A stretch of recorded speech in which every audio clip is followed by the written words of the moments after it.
Today, I'm going to demonstrate how to edit fire planning language in the Spatial Fire Planning Service. To start doing this, I need to be in the Edit Language screen, which is reachable by selecting Edit Language button on the top side of the Spatial Fire Planning Service page. Once I get to that page, I can verify on the upper right-hand side I'm in the right place, and then I can start filtering my data records on the right-hand side data filter. Starting with the geographic area, I can choose a number of options, including the Southwest. And then look at the agency. Let's go with the Forest Service. Unit ID, we'll go with the Tonto National Forests. And then we can also filter by shape type if we choose to. Not required to filter all the criteria to get where you're looking for.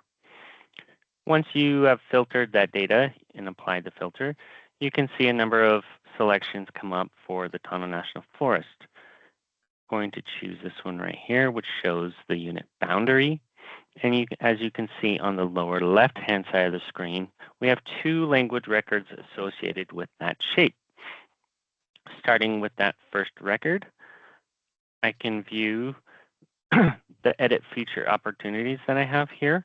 I can change the language activation date. Because I am updating the language today, I want to update that from March 2024 to today's date.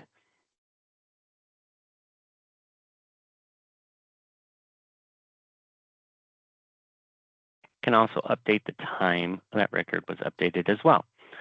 The next set of fields is for language deactivation, which I can use if I would like to deactivate this language and no longer associate it with that shape.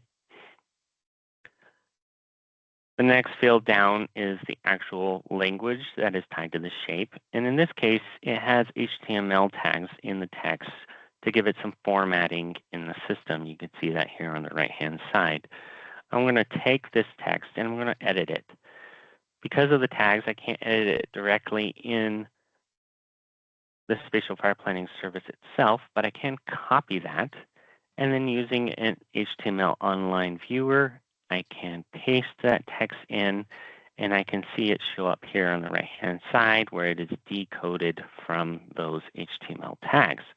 I can then copy that again and bring it into a Word document where you can see all of the tags show up as rich text. And then I can adjust that language. So here I'm going to break out these bullet points, and I'm going to remove this underline from the main headers or main portions of language. Once I'm satisfied with my edits, I can take that rich text that I edited in Word and copy that, and then use a Word to HTML online converter. There's a number of options. I can paste that text in there, and it will replace those tags into the service language. So I can copy these HTML tags with my language, go back to the Spatial Fire Planning Service edit screen, and then I can simply select, remove the old language, and paste in my updated language with my tags. The next few edit options here include language FMU code. I'm going to leave that alone. That is not a field I need to edit, as well as FS Global ID. This ID is very important not to edit because we do not want to break the linkage between the shape and the language itself.